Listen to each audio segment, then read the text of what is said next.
Buenas noches. Vamos a empezar con la reunión de oración. Para poder comenzar con esta reunión vamos a poder escuchar y cantar una canción que va a ser A Cristo Coronado.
Para seguir con la reunión, les voy a leer unos motivos de oración. Por la salud de Jorge Maretti, que padece dengue, Miriam de Escobar, que se recupera de una ACV, esposo y yerno de Herme, Miguel Charlie, Ana Castillo. También agradecemos que Victoria Molina, hermana de Cintia, pudo regresar al país, por la familia Centurión, por Erwin, por Marlene, Laura y Marcos y su bebé en camino, los matrimonios de la iglesia de Tortuguitas, situación mundial y del país, niños y adolescentes. Y para poder dejarle lugar al que tiene la palabra, vamos a tener una palabra de oración. Señor, te damos las gracias porque nos acompañas en todo lo que está pasando, Señor. Sabemos que nos vas a cuidar hasta que esto termine. Te agradecemos también porque estás con nosotros en toda la semana, Señor, en cada cosa que hagamos. También te pedimos por estas peticiones y te agradecemos, Señor, por todo lo que haces por nosotros. Todo te lo pedimos en el nombre de tu Hijo, el Señor Jesús. Amén.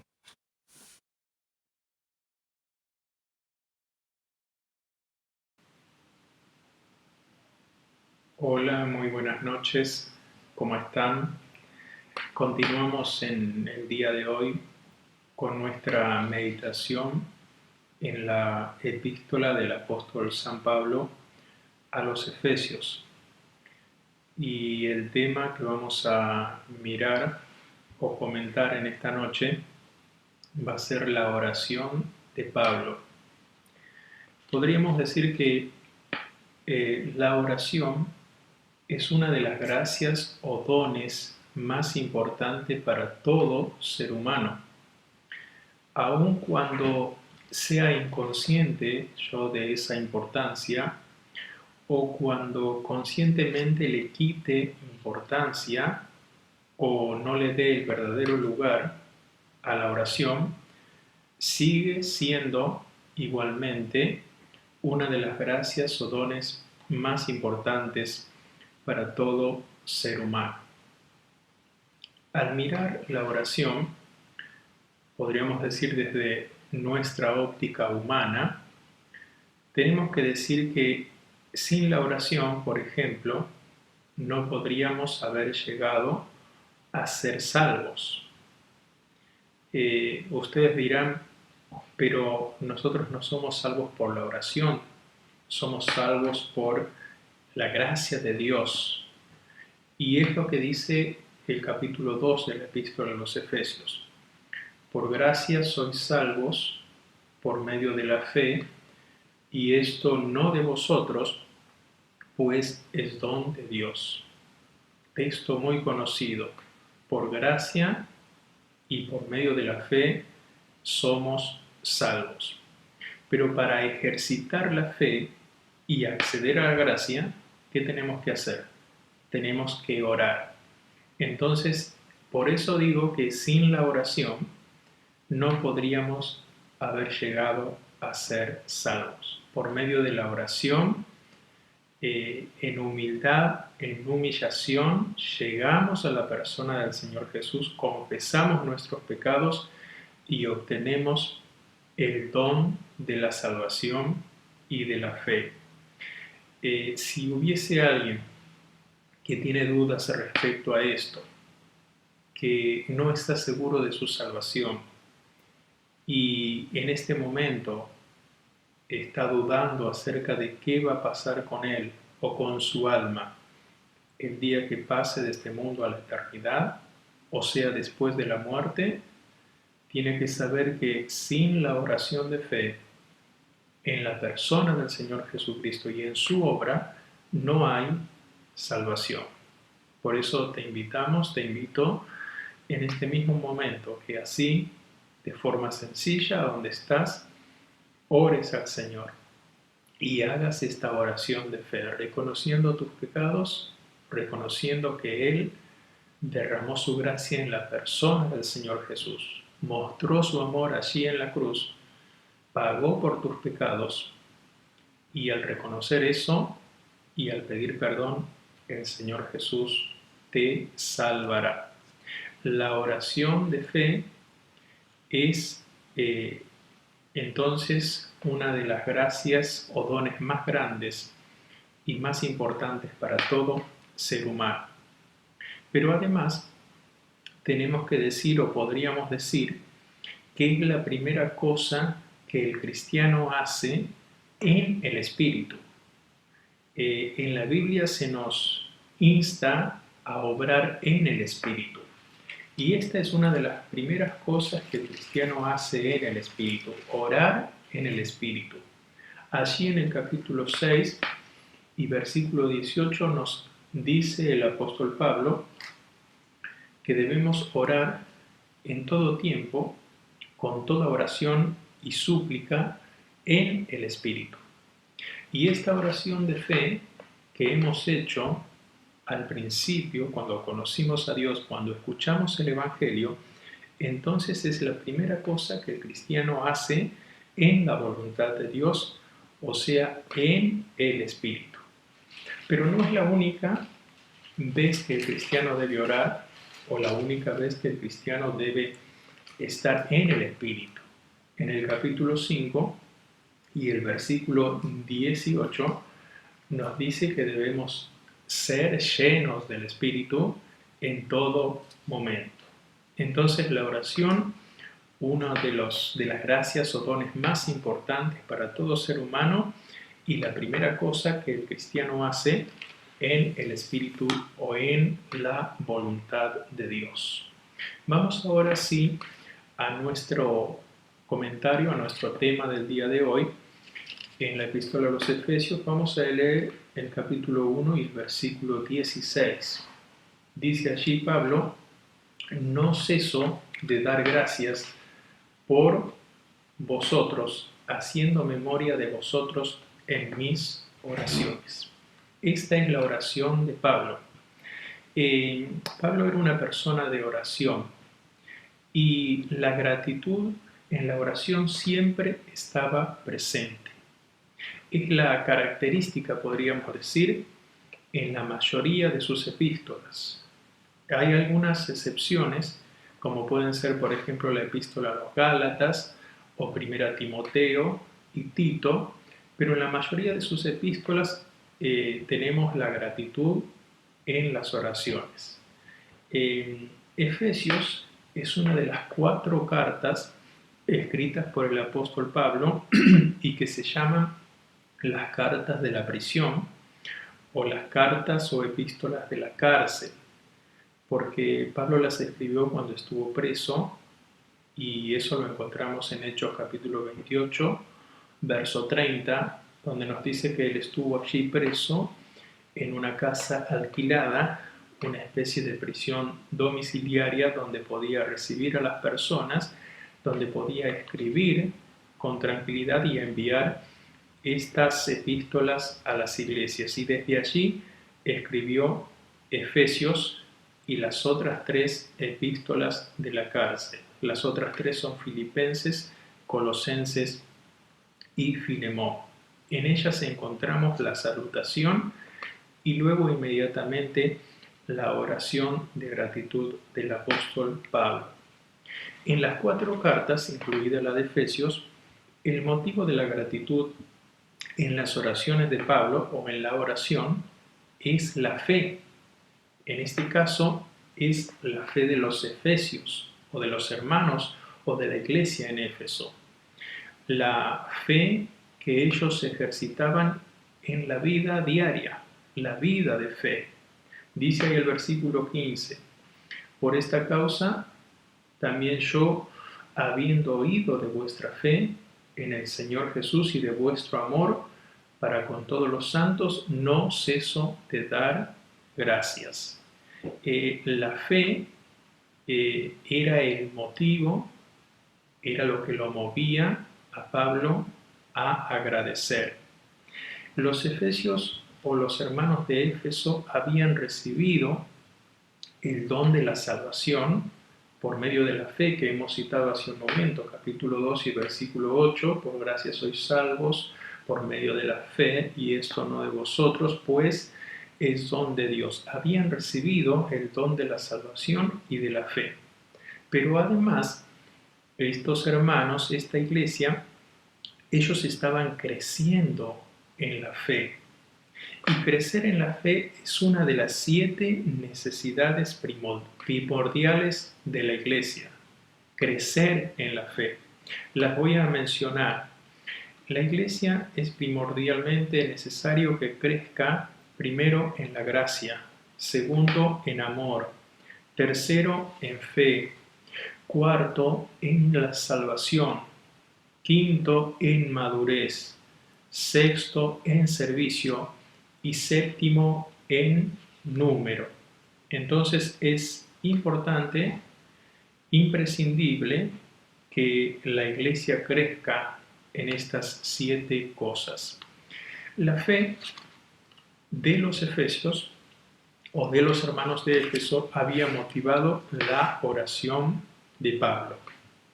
La fe es, podríamos decir, aquella cuerda irrompible por la que el alma obtiene todas sus necesidades. La epístola de Santiago, en el capítulo 1 y versículo 6, nos enseña que la fe es como un ancla que resiste aferrada profundamente a la misericordia, a la bondad y gracia de Dios hasta recibir abundantemente lo que Dios tiene para ella. En el verso 17 del capítulo 1 dice que todo lo que viene de Dios es el don o la dádiva, es el don perfecto. Toda buena dádiva y todo don perfecto desciende de lo alto. En primer lugar, entonces, la fe mueve o motiva la oración de Pablo, pero antes de que el alma fuera consciente de su necesidad, Dios preparó todas las provisiones y esta disposición divina, hecha con anterioridad, es la causa de la oración. Primero entonces hay un motivo para orar que tiene Pablo y es la fe, pero en segundo lugar hay una causa y la causa de la oración está en el capítulo 1 y versículo 15 que acabamos de mencionar. Dice allí Pablo: por esta causa yo, o también yo, habiendo oído de vuestra fe en el Señor Jesús y de vuestro amor para con todos los santos, no ceso de dar gracias por vosotros, haciendo memoria de vosotros en mis oraciones. Había una causa, la causa que motivaba o que hacía orar a Pablo. La Biblia de las Américas traduce, en vez de la palabra causa, traduce la palabra razón, por razón. Entonces dice: por esta razón, también yo, habiendo oído de vuestra fe, etcétera, etcétera. La razón o causa la vamos a observar aquí en el capítulo 1. Por un lado, podríamos decir comprimida. Por un lado la vamos a observar en una sola oración, que la encontramos en el capítulo 1, versículo 3b. Y por otro lado, la vamos a observar, podríamos decir así, desplegada en su totalidad, comenzando con la elección, a partir allí del versículo 4, y culminando con la posesión de la herencia y alabando en su gloria, allí en el versículo 14. Entonces allí está desplegada. Miremos primero, o leamos más bien, dónde está comprimida, en esa sola oración. Capítulo 1 y versículo 3. Dice: bendito sea el Dios y Padre de nuestro Señor Jesucristo, que nos bendijo con toda bendición espiritual en los lugares celestiales en Cristo. Allí está comprimida la causa de la oración. La causa es la bendición y dice toda bendición espiritual en los lugares celestiales en Cristo. La vez pasada, en el mensaje anterior, o en el estudio anterior, dijimos que la clave es en Cristo. Esa era la clave. Pero tenemos que pensar, o pensemos en esta noche, en una clave con muchos dígitos. Podríamos decir una clave con dígitos interminables. Cuando Pablo escribe y les habla allí a los colosenses en el capítulo 2 y en el versículo 3, está hablando de Cristo y dice: en quien están escondidos todos los tesoros de la sabiduría y del conocimiento. Ahí nos da la idea de una clave con dígitos interminables. Dice que en Él, en Cristo, están escondidos todos los tesoros de la sabiduría y del conocimiento. Además, el Espíritu Santo, podríamos decir, nos provee de estos dígitos o de estos elementos nuevos para que nosotros podamos acceder a la persona de Dios y podríamos decir a la misma mente de Dios. O por lo menos Él está dispuesto, el Espíritu Santo, a proveernos de estos nuevos dígitos para que accedamos a la mente de Dios. Y podemos acceder, por ejemplo, a la mente, a su pensamiento en la eternidad pasada. Es algo muy grande acceder al pensamiento de Dios. Y dice ahí, por ejemplo, en el versículo 4 del capítulo 1, según nos escogió en Él antes de la fundación del mundo. Fíjense que nosotros, por medio de la persona del Señor Jesucristo, conocemos esto. Y estamos accediendo a la mente de Dios en la eternidad pasada. Cuando Él nos escogió, dice, antes de la fundación del mundo. pero también accedemos a la eternidad futura. Dice el versículo 4b, siguiendo ahí la lectura, nos escogió antes de la fundación del mundo para que fuésemos santos y sin mancha delante de Él. Eso es en el futuro, y en el futuro eterno, donde la iglesia está delante de Dios.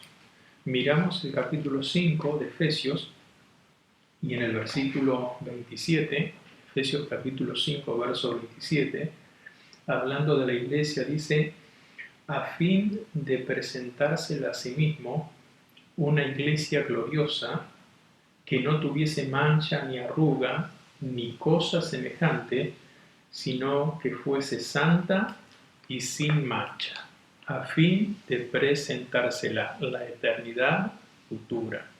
Con esta clave que es el Señor Jesucristo y con estos nuevos dígitos que el Espíritu Santo nos da, podemos acceder al pensamiento de Dios, tanto en la eternidad pasada como en la eternidad futura. Ahora, el acceder a la mente de Dios por el Espíritu Santo y en Cristo no significa que comprendamos esa mente en su totalidad. Sabemos que su mente es muy amplia, y dice la Escritura: como son más altos los cielos que la tierra, así son mis pensamientos. Por eso Pablo, cuando le escribe a los Corintios, en su primera epístola, en el capítulo 2 y en el versículo 16, dice: porque ¿quién conoció la mente del Señor? ¿Quién la instruirá? Mas nosotros tenemos la mente de Cristo. Pablo está citando aquí al profeta Isaías, Isaías capítulo 40, y entonces se hace estas dos preguntas. ¿Quién conoció la mente del Señor? La respuesta es nadie. ¿Quién le instruirá? La respuesta es la misma, nadie. Dice: más nosotros tenemos la mente de Cristo. Entonces, conocer la mente de Dios o entrar a la mente de Dios, mirar sus pensamientos o analizar sus pensamientos, no significa comprenderlo en su totalidad. Primero, entonces vimos el motivo de Pablo para orar, que era la fe y el amor de los hermanos en Éfeso. En segundo lugar, vimos la causa, que es las bendiciones espirituales en los lugares celestiales. Y en tercer lugar, tenemos el propósito de la oración. O sea, la oración no solamente tiene un motivo, sino que tiene una causa y además un propósito. Dice capítulo 1 de la Epístola de los Efesios, nuestro capítulo, en el versículo 17: para que el Dios de nuestro Señor Jesucristo, el Padre de gloria, os dé espíritu de sabiduría y de revelación en el conocimiento de Él. Ahí está el propósito. El propósito es que el Padre de gloria os dé, es un pedido. ¿Qué es lo que pide? Os dé espíritu de sabiduría y de revelación en el conocimiento de Él. ¿Cuál es ese espíritu que Pablo estaba pidiendo? ¿Qué era lo que iban a recibir la iglesia de Éfeso o los hermanos de Éfeso en respuesta a la oración de Pablo? Cuando uno mira o lee, por ejemplo, la traducción Nueva Versión Internacional, allí se traduce la palabra espíritu, espíritu de sabiduría y de revelación, está traducida con mayúscula, como dándonos a entender que se trata de la persona del Espíritu Santo. Pero en la Biblia Reina Valera, la traducción Reina Valera, está con minúscula. Allí está con minúscula la palabra espíritu. Y también está con minúscula en el Nuevo Testamento interlineal de don Francisco La Cueva. No puede ser entonces la persona del Espíritu Santo lo que Pablo está pidiendo que el Señor les dé a los hermanos de Éfeso, porque ellos ya tienen el Espíritu Santo, la persona del Espíritu Santo ya mora en ellos. Dice el versículo 13, allí hablándoles Pablo, en él, o sea, en Cristo, también vosotros, habiendo oído la palabra de verdad, el evangelio de vuestra salvación, y habiendo creído en él, fuisteis sellados con el Espíritu Santo de la promesa. Ya habían recibido a la persona del Espíritu Santo en el momento de creer, y permanecía en ellos como un sello. Era la garantía de su salvación, y utiliza la palabra allí, arras. Otros pasajes que hablan de la morada del Espíritu Santo en el creyente son 1 Corintios 3:16, 1 Corintios 6:19 y Juan capítulo 14, verso 17. Entonces, no era la persona del Espíritu Santo lo que iban a recibir los hermanos de Éfeso, ya lo habían recibido el Espíritu Santo, sino que era la luz que fluye de sus atributos divinos, renovando el entendimiento para conocer y agradar a Dios. Eso era lo que iban a recibir, luz divina para conocer y agradar a Dios. Por ejemplo, les habla algo de esto cuando dice el capítulo 4 a los Efesios, el versículo 23. Dice, renovaos en el espíritu de vuestra mente. ¿Cómo iban a hacer esta revelación, esta renovación? Indudablemente con aquella iluminación que Dios les daría. El comentarista MacDonald dice que ellos lo que recibirían, o lo que Pablo pedía que Dios les diera, era una medida especial de luz. Para una comparación entre la palabra espíritu con mayúscula, cuando se refiere a la persona del Espíritu Santo, y la palabra espíritu con minúscula, referido a los atributos de su persona, se puede ver Isaías capítulo 11 y versículo 2. Ahí está escrito con mayúscula, hablando de la persona del Espíritu, y con minúscula, hablando de sus atributos. Es imprescindible que oremos pidiendo espíritu de sabiduría y de revelación en el conocimiento de Él. Así como Pablo pedía para los Efesios, es imprescindible que nosotros lo pidamos y lo recibamos hoy en la iglesia y en nuestros corazones. Porque aunque no andamos como andábamos antes, allí nos dice en el capítulo 2 que andábamos siguiendo la corriente del mundo, dice 2.2 de Efesios, en los cuales anduvisteis en otro tiempo siguiendo la corriente de este mundo, conforme al príncipe de la potestad del aire, el espíritu que ahora opera en los hijos de desobediencia. Ya no andamos así, eso es tiempo pasado. Sin embargo, ese espíritu que opera en los hijos de desobediencia va a tratar o tratará de oscurecer o de opacar los ojos de nuestro entendimiento. No puede hacerlo en el sentido de que nos perdamos, que reneguemos de nuestra fe o que perdamos la salvación. Ya hemos visto que el Espíritu mora en nosotros, somos Cristo. Pero sí puede hacer que perdamos las bendiciones que el Señor tiene para nosotros, que perdamos el gozo de la salvación como lo había perdido David, y lo hace opacando o oscureciendo los ojos de nuestro entendimiento. Una manera de hacerlo es tentándonos a que no nos ocupemos de nuestra salvación con temor y temblor.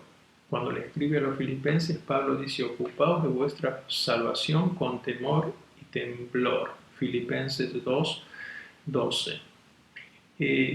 Esa forma de hacerlo, o otra forma de hacerlo, es que estemos, podríamos decir, totalmente satisfechos con nuestra salvación, que nosotros digamos, bueno, ya soy salvo, no necesito nada más, no puedo perderme, y me quedo tranquilo y satisfecho en mi salvación. Y entonces no le agrego o no le añado a mi fe las 7 excelencias de Dios aconsejadas en 2 de Pedro capítulo 1. Allí encontramos lo que tenemos que agregarle a nuestra fe. Dice en 2 de Pedro capítulo 1, en el versículo 4, versículo 4c vamos a leer, dice: habiendo huido de la corrupción que hay en el mundo a causa de la concupiscencia, ahora versículo 5, vosotros también, poniendo toda diligencia, por esto mismo, añadid a vuestra fe. Y luego vienen las 7 excelencias para añadir. Las menciono. En primer lugar, virtud. Segundo, conocimiento. Tercero, dominio propio. Cuarto, paciencia. Quinto, piedad. Sexto, afecto fraternal. Y séptimo, amor. Las 7 excelencias de Dios. Dios va a proveer, y de hecho están provistas, esas excelencias para nosotros, para su iglesia. Pero no las tenemos, no las disfrutamos hasta el momento en que las añadimos o las agregamos. Por eso dice, poniendo toda diligencia, añadir estas 7 excelencias. Y eso es lo que nos dará luz, lo que nos iluminará para conocer a Dios y para agradarle. Por eso dice ahí el versículo 9 de 2 de Pedro 1, que el que no tiene estas cosas tiene la vista muy corta. Dios nos dio la vida, dice Efesios capítulo 2, Él os dio vida cuando estabais muertos en vuestros delitos y pecados. El versículo 6 del capítulo 2 dice que nos resucitó juntamente con Cristo, y lo hizo, esa resurrección lo hizo con el mismo poder que operó en Cristo. Versículo 7 dice que mostrará en los siglos venideros las abundantes riquezas de su gracia. Ojalá que el motivo, ojalá que la causa, ojalá que el propósito de nuestra oración sea como el de Pablo y como el de los hermanos de Éfeso: pedir luz para experimentar la esperanza a la que Él nos ha llamado para toda la eternidad. Que el Señor bendiga su palabra. Muy bien, muchas gracias a todos por acompañarnos hasta acá. Gracias a todos los que han participado hoy en la reunión, por su tiempo, por su predisposición, y gracias a Dios por el mensaje de su palabra. Vamos a terminar con una palabra de oración. Padre nuestro que estás en los cielos, Señor, muchas gracias te damos por este tiempo que podemos disponer como iglesia, como hermanos, para orar unos por los otros, para agradecer, Señor, porque nos has cuidado, porque estamos en tus manos en toda situación. Gracias por el mensaje de tu palabra, Señor, cuán importante es la oración. Y gracias, Señor, porque podemos estar haciendo este estudio. Te pedimos, Señor, que podamos poner en práctica esto que hemos escuchado, que no falte en nosotros, Señor, y que podamos estar delante de tu presencia más, Señor, aprovechando este tiempo que tenemos. En el nombre del Señor Jesús. Amén. Nos vemos.